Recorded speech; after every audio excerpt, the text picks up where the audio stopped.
ที่มี31วันจึงสามารถเห็นดวงจันทร์เต็มดวงได้ถึง2ครั้งทางดาราศาสตร์จึงใช้คำว่า Blue Moon มีที่มาจากสำนวนภาษาอังกฤษนำมาใช้เรียกปรากฏการณ์ดังกล่าวเปรียบที่เปรยซึ่งเหตุการณ์ที่เกิดขึ้นได้ยากหรือนานๆจะเกิดขึ้น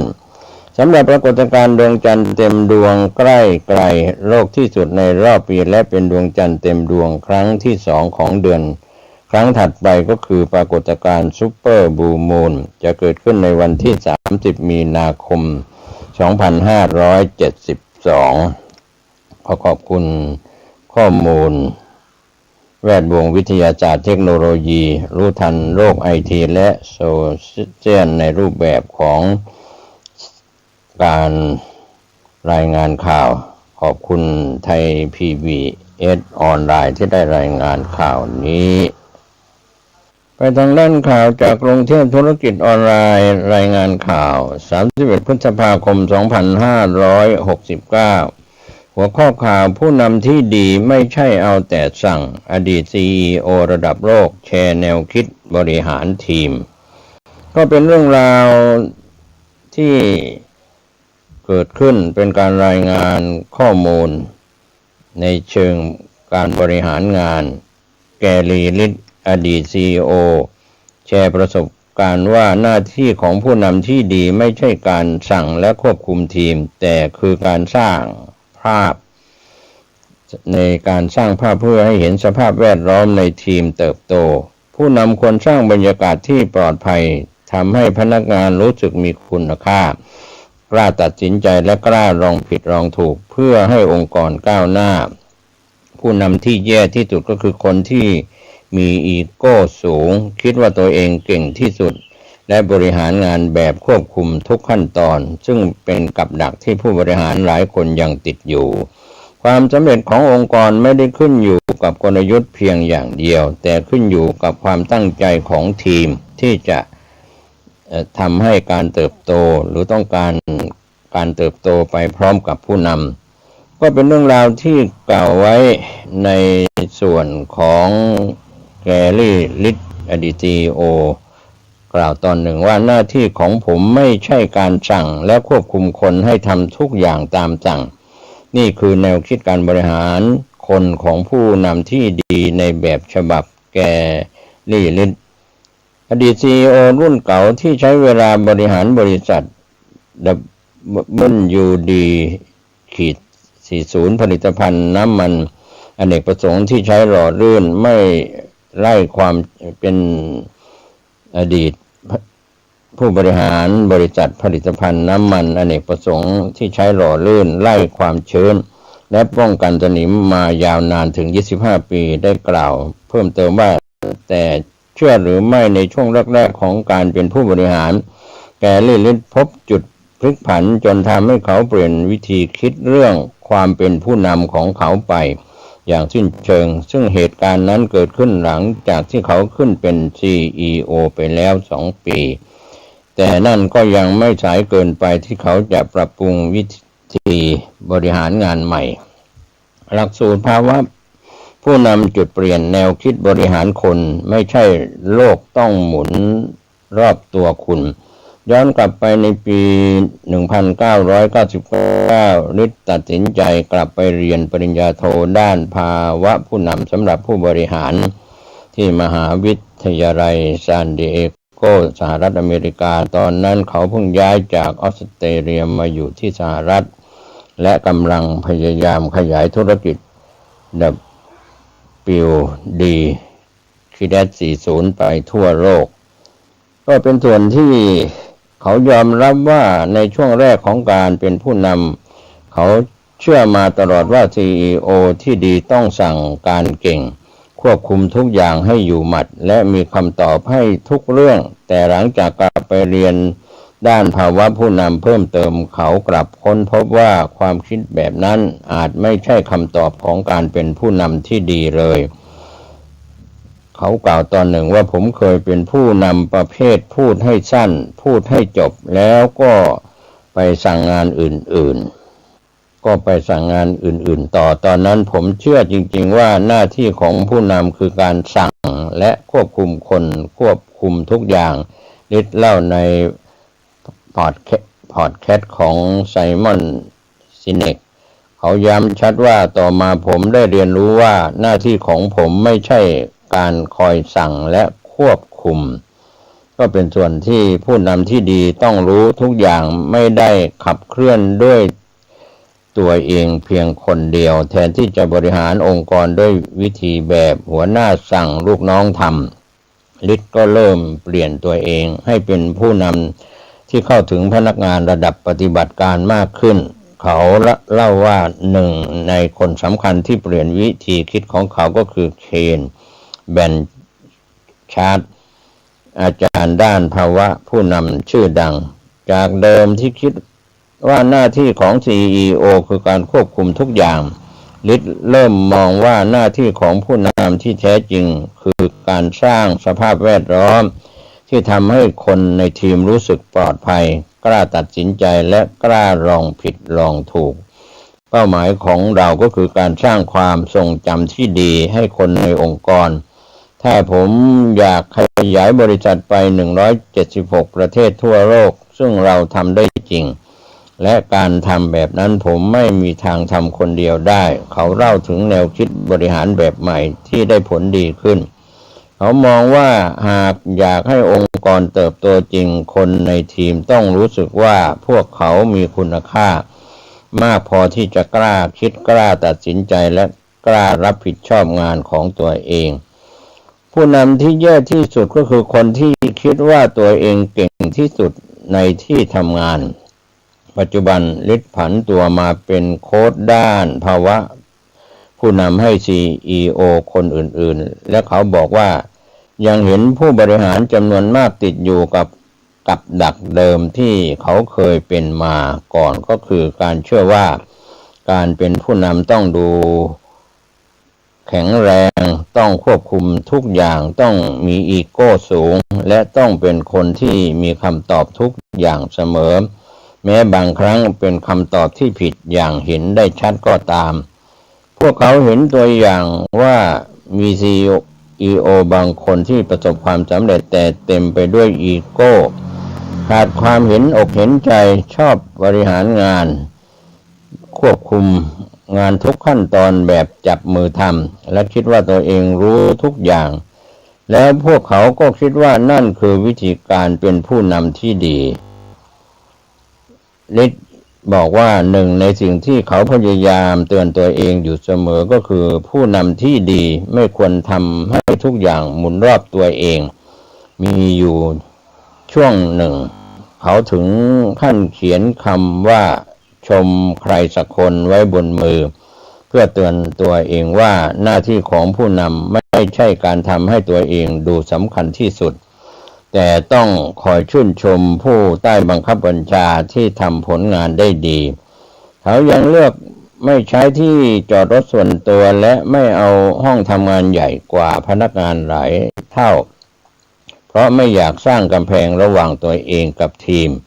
เพราะองค์กรจะไปได้ไกลแค่ไหนไม่ได้ขึ้นอยู่กับกลยุทธ์อย่างเดียวแต่ขึ้นอยู่กับคนในทีมอยากเดินไปพร้อมกับเขาด้วยหรือเปล่าความตั้งใจของคนคูณกับกลยุทธ์ที่ดีถึงจะสร้างผลลัพธ์ที่ดีได้ลิศบอกเคล็ดลับของเขาและเขามองว่าหากองค์กรให้เวลากับเรื่องการดูแลคนวัฒนธรรมองค์กรคุณค่าและการเรียนรู้มากพอคนในทีมจะอยากลุกขึ้นมาทำงานอย่างเต็มใจเองซึ่งแบบนั้นมันช่วยให้ทำงานง่ายกว่ามากจริงๆก่อนจะเริ่มงานใหม่ทำงานเช็คให้ดีหัวหน้าในอนาคตทำงานสไตล์ไหนแนวคิดนี้สอดคล้องกับความคิดเห็นของดีพารีวยัตผู้บริหารที่มองว่าหัวหน้าที่ดีในยุคนี้ไม่ใช่คนที่ควบคุมลูกทีมเก่งที่สุดแต่คือคนที่ทำให้ทีมรู้สึกได้รับการสนับสนุนทั้งในด้านความยืดหยุ่นความเข้าใจความโปร่งใสและความรับผิดชอบวยัตแนะนำว่าเวลาไปสัมภาษณ์งานในบริษัทใดๆก็ตาม ผู้สมัครงานควรลองถามหัวหน้าในอนาคตตรงๆว่าทีมปัจจุบันมองสไตล์การเป็นผู้นำของคุณว่าอย่างไรเพราะคำตอบของหัวหน้าอาจสะท้อนวัฒนธรรมการทำงานทั้งหมดได้ชัดกว่าตำแหน่งหรือเงินเดือนของเขาเสียอีก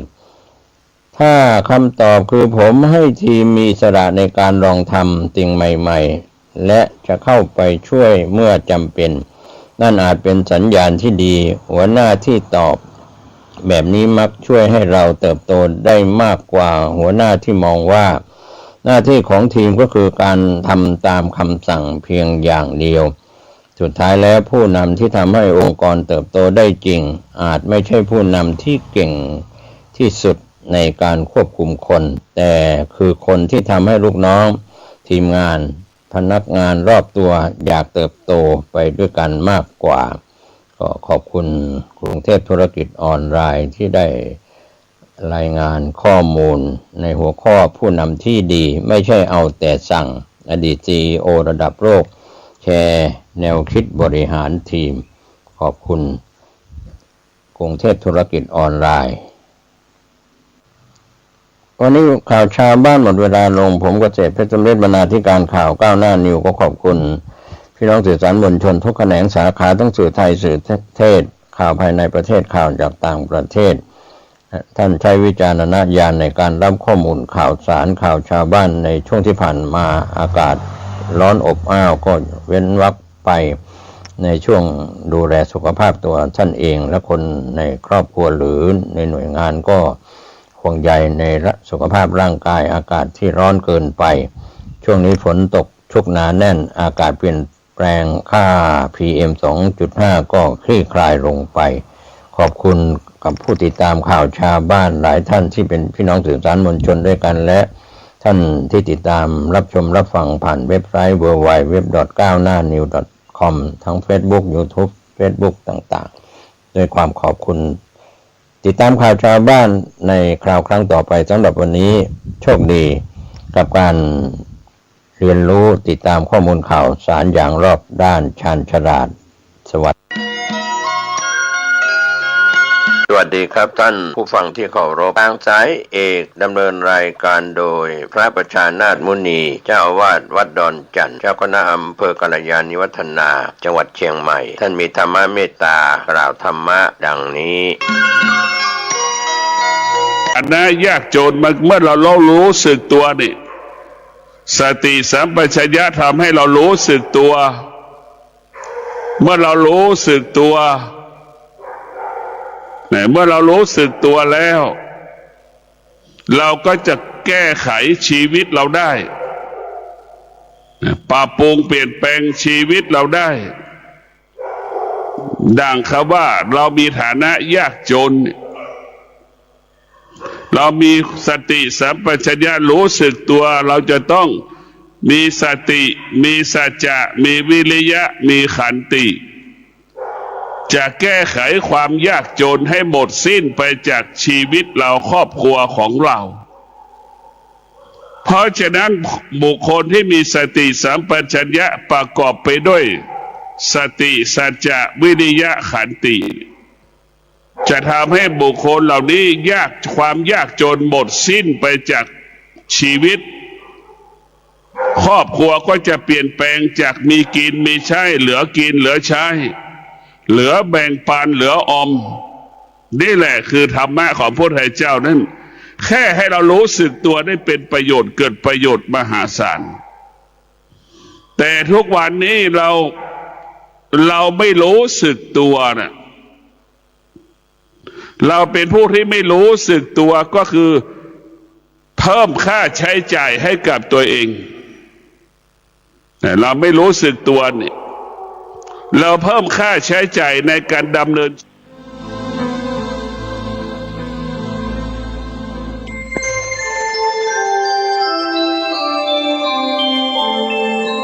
ขณะนี้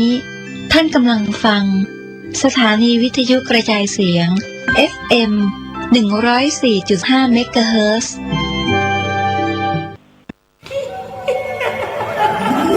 กระจกวิเศษ จงบอกข้าเถิดใครงามเลิศในปัทภีก็พระนางน่ะสิราชินีผู้เลอโฉมดูสิตั้งแต่ท่านพาชาวประชางดเผาป่าและขยะในครัวเรือนชาวไร่ชาวนาก็งดเผาตอสั่งข้าวฟางข้าวหันไปไถกลบทำปุ๋ยหมักแปรรูปเป็นอาหารสัตว์หรือเอาไปอัดเป็นก้อนแทนอากาศก็ดีไม่มีฝุ่น PM 2.5 คอยกวนใจหน้าตาท่านก็สดใสผิวพรรณผุดผ่องเป็นที่สุดพะยะค่ะ ต้องแบบนี้สิเจ้าพูดถูกใจข้ายิ่งนักเพราะทุกการเผานั่นคือการสะสมฝุ่นแต่ถ้าทุกคนร่วมใจกันหยุดเผาเราก็จะมีแต่อากาศบริสุทธิ์ไว้หายใจห่างไกลมะเร็งปอดสุขภาพก็ดีมันคือที่สุดแล้วราชินีจงเป็นอมตะราชินีจงเป็นอมตะข้าขอบูชาท่านพะยะค่ะไปเอาธูปมาแต่ไม่ต้องจุดแล้วนะเดี๋ยวนี้ข้าเปลี่ยนมาใช้ธูปไฟฟ้าแล้วมันจึ้งมากไม่มีฝุ่นเลย wow. คุณภาพอากาศดีด้วยการร่วมมือของทุกภาคส่วนปรารถนาดีจากสำนักงานประชาสัมพันธ์ที่ 3 กรมประชาสัมพันธ์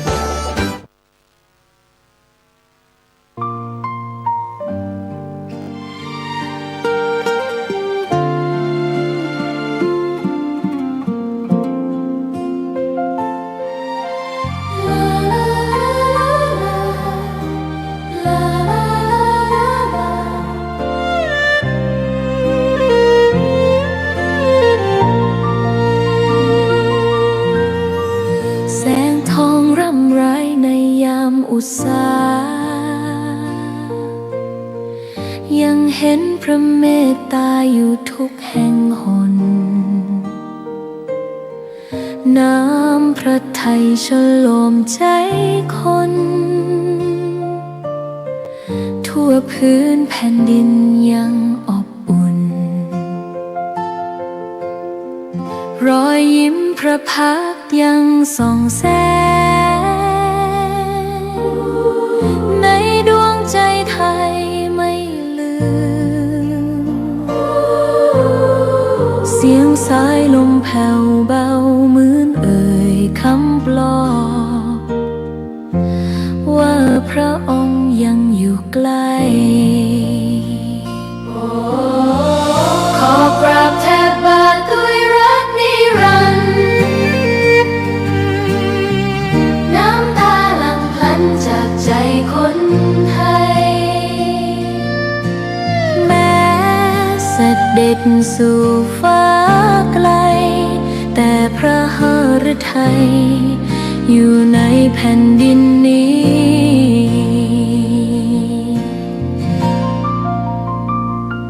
สวนดอกไม้ยังบานดังวันเก่าราวกับเจ้าดอกไม้รู้ว่าพระองค์จากไปแต่กลิ่นหอมยังพัดผ่านใจให้ระลึกถึงพระเมตตาแผ่นดินนี้ยังส่องสว่างด้วยพระคุณอันยิ่งใหญ่ขอเดินตามรอยเท้าแห่งพระแม่ไปด้วยศรัทธาไม่เสื่อมคลายขอกราบแทบบาทด้วยรักนิรันดร์น้ำตาหลั่งพลันจากใจคนไทยแม้เสด็จสู่ฟ้าไกลแต่พระหฤทัยอยู่ในแผ่นดินนี้ดวงใจไทยทุกดวงขอพักดีขอถวายรักนี้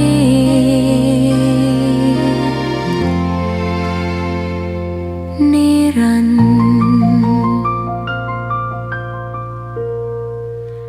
แด่พระพัน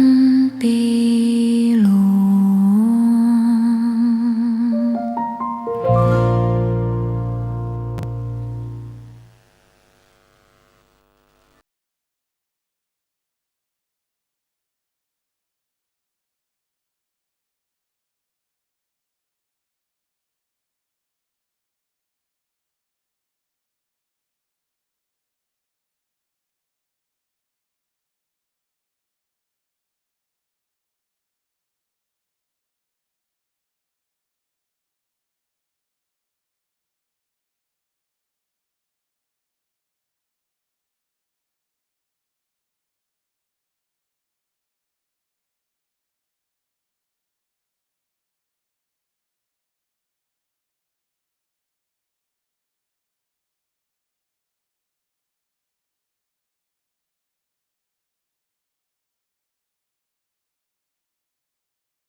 ขี้เกียจทำงา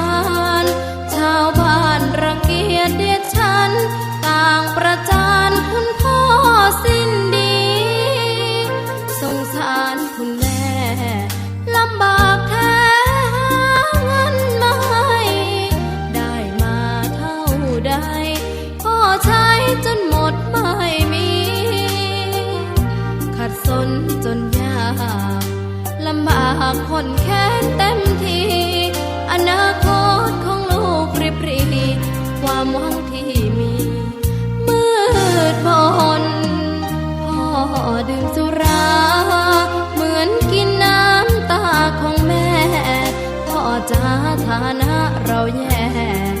หากไม่แก้ความจนแม่เตือนพ่อด่าตบตีแม่เสียจนชอกช้ำระกำมองมนซ้ำถูกคนเขานินทากราบเท้าคุณพ่อลูกขอให้หยุดดื่มเหล้าหากมัวแต่เมาคนเขาย้ำหมิ่นเรื่อยมากลับตัวเสียใหม่กลับใจมาพัฒนาพ่อจะมีคุณค่าเลิกดื่มสุราเลิกการพนัน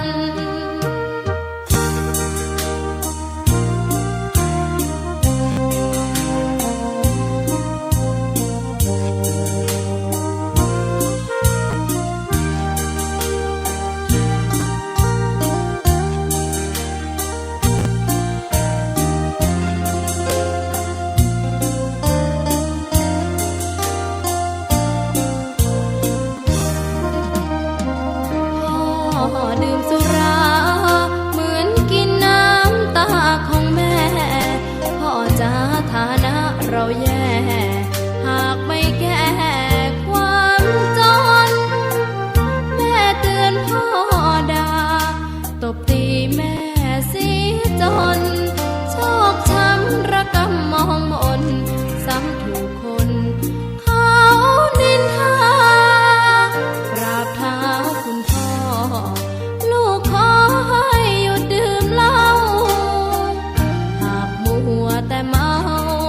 คนเขาย้ำหมิ่นเรื่อยมากลับตัวเสียใหม่กลับใจมาพัฒนาพ่อจะมีคุณค่าเลิกดื่มสุราเลิกการพนัน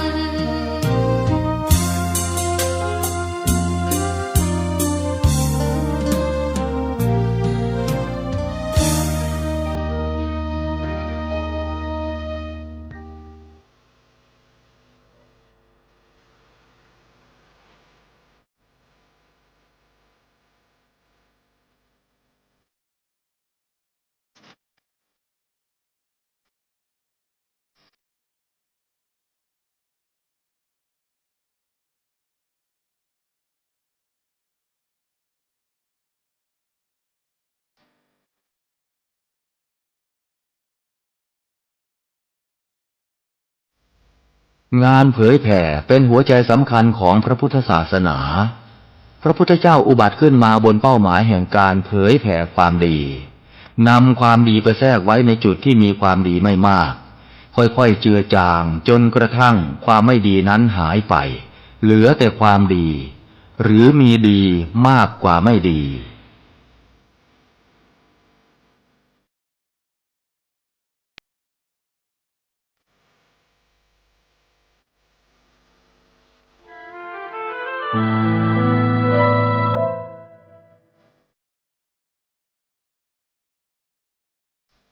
นักเผยแผ่จึงเปรียบเสมือนหมอที่วินิจฉัยโรคแล้วค่อยๆทดลองยาเมื่อเห็นว่าให้ยาถูกโรคก็คอยดูแลไม่ให้เกิดโรคแทรกซ้อนตามขึ้นมาอีกหมอต้องไวต่อการเรียนรู้เรื่องโรคและวิธีรักษาโรคฉันใดพระสงฆ์ซึ่งเป็นเสมือนจิตแพทย์ของสังคมก็ไวต่อการเปลี่ยนแปลงของโลกและวิธีบำบัดโรคที่มากับโลกฉันนั้น